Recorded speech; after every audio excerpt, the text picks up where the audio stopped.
This is Doug DeMuro, and today we're going to discuss a rather interesting topic, which is what happens when people recognize me in the street. When people come up to me randomly on the road, in public, in an airport, wherever, what do they say? How do those interactions go? I got inspired to do this because I was just at Monterey Car Week, and hundreds of people come up to me during that time.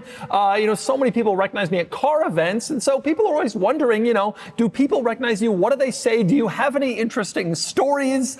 So let's talk about what happens when people randomly recognize me on the street. Before we get started, are you ready for your next cool car? Sell your enthusiast car on Cars and Bids. Trading in your car to dealers means you aren't getting market value for your car, leaving you with less cash for your next fun car. Just look at our recent sales of these cool cars compared to current trade-in value. This is a trade-in offer, and this was the Cars and Bids result. This is a trade-in offer, and this was the Cars and Bids result. This is the trade-in offer, and this is the Cars and Bids result. Get started now on carsandbids.com. Sell on Cars and Bids and join the best community to sell your enthusiast car. Okay, so one of the first questions I get from people when they find out what I do, if they don't already know, like if I'm meeting a friend or someone who's not really in the car world, and they find out my job, I make YouTube videos, they say, hey, do you get recognized ever? That's like a question I get pretty often, especially from older people who don't really understand like YouTube and how popular it is now. Oh, do people ever recognize you? And the answer is, yes, every single day. And it's interesting because sometimes, especially older people, will come up to me and chat with me as if they are the only person who's gonna know who I am. Like sometimes they're kind of surprised to find out, oh, there's other people who know you. It's like, yeah, this does happen. But for people who want to know how often it happens, the answer is, truly every day, every time I go out in public, basically I can expect someone to walk up to me and say, oh, yeah, you're Doug, and hey, I like your videos or I like your podcast or whatever. It pretty much happens every single day, and certainly every single time I go into anywhere public with a large group of people, like an airport, like kind of a tourist area if I'm traveling somewhere, and definitely a car meet. Like I can't really realistically walk around a car meet anymore without a bunch of people coming up. Not that I'm complaining, that's just the reality of the situation. And actually it was interesting because last week in Monterey Car Week, or 2 weeks ago, whenever I post this, I did go to a car event that nobody recognized me. It was the Pebble Beach, the Tour d'Elegance. And this is like the driving portion of all of the vintage 30s and 40s and 50s cars that show up for the Pebble Beach Concours d'Elegance. And before the cars drive on the road, they kind of show them off in this little staging area. And I was walking around there and no one came up to me. And it's primarily 60, 70, 80-year-old guys who are interested in these cars. And so it was like this amazing breath of fresh air. At one point I turned to one of my friends and was like, this is the first time I'm going to a car meet in 15 years and nobody's said anything to me. It was kind of crazy. But generally speaking, pretty much anywhere I go, people come up to me. And the demographic is virtually always the same. It is men, exclusively ages 15 to 50. That's pretty much it. Above 50, they're not really watching YouTube that much, not really a thing. And below 15, I don't really encounter a lot of people in that age group. But men in that age group is generally when it happens. A woman comes up to me maybe once every month or two, and usually it's to say, hey, my husband is a big fan of yours, my boyfriend is a big fan of yours, can I get a picture? It's very rare. When I'm approached by a woman, I am always completely caught off guard, always completely surprised. Hey, you want to check out my car? Not really. And it's interesting kind of when it happens, but it virtually never does. I would say 98% of the people who approach me are men, and that aligns with the demographic that I have on my YouTube channel that my analytics tell me. Given the amount of people that approach or could approach, one of the interesting things that I realized kind of early on in this world is that you have to be careful. You have to kind of always be careful because you never know when someone in a crowd or in a group of people or in any situation is watching or has recognized you and hasn't said anything. And so, this job has kind of made sure that I never act in a crazy way or act inappropriately or in a mean way in public because someone is always maybe watching, and you never know when they've got a phone out or when they might tell somebody or make some comment somewhere and then it blows up like, oh, Doug is a jerk because of like one thing I did or something I did. And so I've got to always be careful, and I always am careful,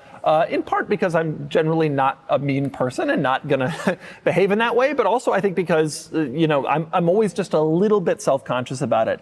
And that's definitely a little bit of a disconcerting feeling, I will say. Like, I definitely have curtailed my activities going in large public groups and public places, in part because I know that there's always a possibility of someone watching. I get very self-conscious when I go to like a concert, for example, like are people around on an airplane or an airport or any sort of thing like that. Sometimes I like intentionally keep my head down or wear a hat and glasses, just not because I want people not to come up to me, but because I want to kind of avoid the possibility that someone may be watching at any point, and that can be a little bit kind of shock to your system. And I will say one of the things about me is that I notice a lot of stuff, just as a general life situation of mine. I'm a journalist at heart. I notice a lot of stuff. I'm always paying attention to everything. And I often notice when people notice me, even if they think I don't.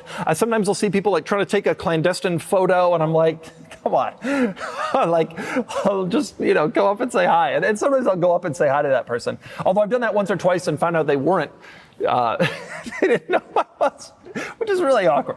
But regardless, I generally notice when people are doing it. I notice when it happens. I also notice people who like look and they're like not sure, like, wait a minute, I know that guy from somewhere. Who is that? And that happens a lot too. And I will say, generally speaking, the encounters that I have with random members of the public who walk up to me, generally speaking, they're almost always good. I almost always have a positive interaction. It almost always leaves me with a smile on my face. And in fact, there are times when I'm not having a good day, when I'm not in a great mood, and certainly not in the mood for a random person to walk up, and someone will walk up and say something genuinely that turns my entire day around. Someone will walk up and say, hey, I specifically loved this video, or your content, kept me sane during COVID, or I was in the hospital and I watched all your videos, or stuff like that. Or I've been watching since the days of the Ferrari, which is over 10 years ago now. And that sort of thing sometimes I'm in a bad mood and I don't want to deal with it at all. And sometimes I'm in a bad mood and that happens. And it's almost like that person was put there to like make me feel better and like help get me out of that funk. And sometimes it's really, really, really helpful and useful. So what happens when people come up to me? So when someone comes up, invariably the following interaction occurs. They say, oh my God, wow, this Doug DeMuro, and they reach out to shake my hand, and they completely forget to introduce themselves. I would say 99.99% of the time, the person who's all excited and struck to meet me does not give me their name. So I've learned the first thing to do is I ask for their name, because it's kind of awkward to have an encounter where they've said, oh my God, Doug, I'm a big fan, and I'm talking to them, and I sometimes in years past, I've gotten 3-4 minutes into this interaction, and I realize I have no idea what this person's name is. That's not really how it should be done. And I don't blame them for forgetting. It's a weird situation they're not expecting. But I always make sure to, hey, what's your name? At least I try to get everybody's name who comes up to me, even if they just want a quick photo and walk away. Hey, what's your name? And they tell me, and I want to actually meet them in that sense. One of the next things they almost always say is that I'm a lot taller in person than they expected. And I find that to be funny because I always make a big thing about my height in videos so that I can kind of explain to tall people whether or not they will fit in certain cars. And so I always kind of talk about, hey, if you're this tall, you can or can't fit in this back seat or in this front seat. And yet people often tell me, hey, you're taller than I expected, which it was kind of surprising to me. There are a couple of things that people do that I don't like when they come up to me. I can think of two in particular things that I really, really, really don't like. But they don't happen all that often. One is someone who comes up to me and they're very excited and they start like screaming. And in Monterey, this would happen occasionally. I think in part, like especially in the evenings when people had been at dinner, they'd been drinking, they would get like so excited they'd start yelling like, oh my God, it's Doug. And I really don't love this because it attracts an enormous amount of attention. And so someone comes up and starts yelling and this other people start looking around. And if you're at a car event, that means 10 other people flock over and then it becomes like a receiving line, right? it becomes a little bit of a burden. But this can also be annoying in a situation where I don't have any other fans nearby, because then random people nearby start asking, oh, what do you do? So like I'll be sitting on an airplane, for example, and I'm sitting there and someone walks by and they're like, oh my God, it's you. And I'm sitting in seat 9. And oh my God, that's amazing, that's so cool. And then they walk back to seat 27, and then I'm sitting there in seat 9 and I have to explain to the entire people around me, oh yeah, I make these videos, yeah. So the getting very excited, I often will tell people if they're like really jumping out of their skin, like, oh, chill, relax, it's okay. Just to try to like calm the crazy that can kind of come from that. The other thing that really annoys me when I meet people that sometimes they do, they'll come up and say, hey, do you remember me? And I think it's like a bit of an offshoot of not understanding just how many people come up to me. Like at a car meet, I would say in Monterey, I would say 100 or 150 people come up to me every single day. And so it can be very difficult to remember individual people. And I had a guy come up to me in Monterey that was an old coworker and friend of mine who I hadn't seen in a long time. And even him, for a second, I had trouble placing. We sat next to each other for 3 years. It's just hard when so many people are coming up to you to understand and to remember. And so I'm always incredibly thrilled when people come up to me and say, hey, it's me, Carson, we met at XYZ event, I drive this car. Usually with that kind of thing, my mind can be jogged and I will remember the person. But coming up to me and saying, do you remember me? I want to be like, no.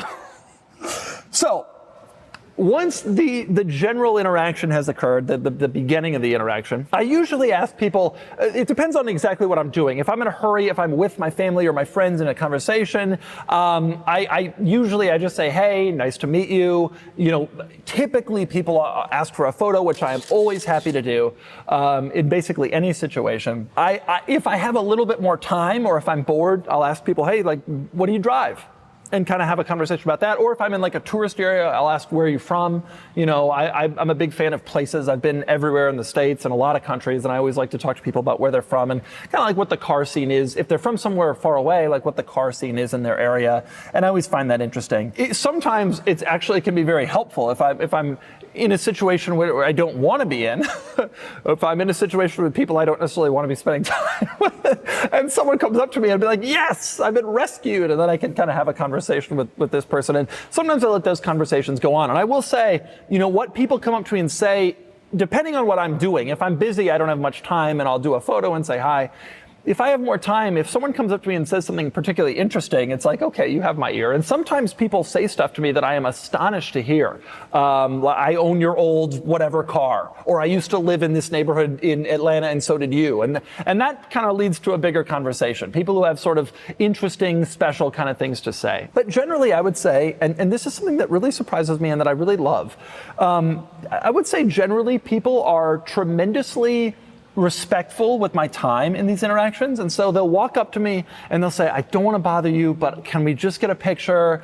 Or they'll show me a picture of their car and then kind of walk away. And actually, sometimes I feel bad. Sometimes I'm like, I would have chatted for longer. Like I would have but I think a lot of times people they're like very worried to bother me, which I totally, that's so nice to feel that way. And I think that very, very, very rarely do I feel like someone is, not letting me leave or is having any sort of negative interaction with me. I say that 99% of the time, it's just tremendously positive, and people are very, very respectful of, hey, I'm bothering this person. I very rarely think of it as bothering. Like, I've provided all this content for these years. I've obviously had a great life because of it. It certainly isn't a bother for you see me in an airport. This is like the one chance for you to come up to me, like, to do that. It can be different if I'm, with my kids in a temper tantrum situation or something like that. That can be a little bit more challenging. But generally speaking, I don't consider it a bother, and I am pretty much always impressed with just sort of the general behavior of people and how respectful they are, considering especially what I know about the general public. I wouldn't expect people to necessarily be respectful, but they really, really almost always are. And I would say that usually it's a fun interaction too. I would say that most of the time, this person we're into something, and I I don't come on the internet, I don't come in these videos and pretend to be into cars. I am really hardcore, legitimately into cars, and in a way that I think is very pure, which is that I love all, like if you tell me you have a Ford Sierra Cosworth, or you tell me you have a Carrera GT, or you tell me you have a McLaren, or a manual Honda CR-V, like I'm into it all. I can have a conversation about all of that stuff, and I find it all to be interesting. And so like imagine if someone came up to you, if you're really into Pokemon, and random people would come up to you and start talking to you about Pokemon. Like that would kind of be cool. And that's exactly the experience I have. Like random people come up to me and just start talking to me about the thing I'm most into. And that's a kind of a neat life experience to have. And I'm especially cognizant of the fact that I have a suspicion this life experience will not last forever. Someday, the world will move on from my videos, something will replace YouTube, TikTok kind of already is, and I won't be the famous YouTuber car guy anymore, and I'll just go into businesses and airports and car meets, and there won't be a lot of people who come up to me, if any at all. Someday the waves will go still. And I find it fun to in this stage of life, kind of enjoy this back and forth and have these experiences. It's just kind of ridiculous, and it just sort of adds to the general fun of my life. Now, I will say one other interesting thing about this topic. I have had, over the years, thousands of people come up to me, ask for a selfie, do this experience. I do not have a lot of celebrities in my life for whom I would do that. Like, I don't really watch TV or movies. I don't really know a lot of Hollywood actors. I don't really know a lot of those people. There's only about a dozen people maybe who, if I saw them on the street, I would walk up to them and say, hey, David Gray, I loved your 1998 album, White Ladder. Can we get a selfie? However, I have met two of them. I met Jerry Seinfeld about 4 years ago when I was filming a video, and he was at the same place I was for a different reason. And I met recently Harry Metcalf, who's like my favorite car YouTuber. He's British. And in both of those situations, despite thousands of people coming up to me over all these years, I was a complete blithering crazy person. I had no idea what to say to Jerry or to Harry Metcalf. I was completely lost out of my mind. And it's actually interesting that I've had those experiences on my end, because it's given me the opportunity to understand what it might be like for other people. Like, I meet Harry Metcalf and I'm like, Harry, I love your videos, they're amazing. And he's like, well, okay. He was very nice to me, but he was probably like, you're crazy. And I was crazy. I just couldn't manifest a rational thought. And the same went with Jerry Seinfeld. But I met Jerry Seinfeld in an airplane hangar. And the first thing he said to me when I walked up to him was, Doug, I watch all of your videos. And that was this like incredibly intimidating, like, oh my God, Jerry Seinfeld is watching my videos. And I said to him, Jerry, you watch the Kia Sorento, And he said, well, maybe not all of them.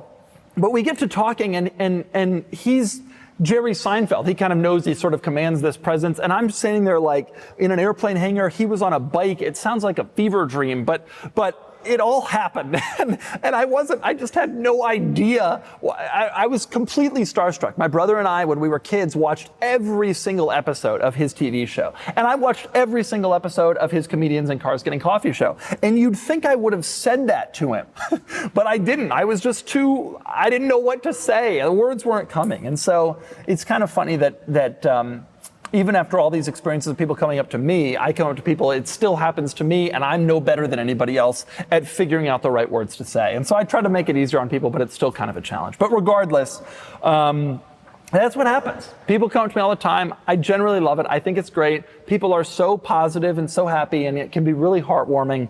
And that is a general interaction. And if you've ever wondered, do people come up, what do they say?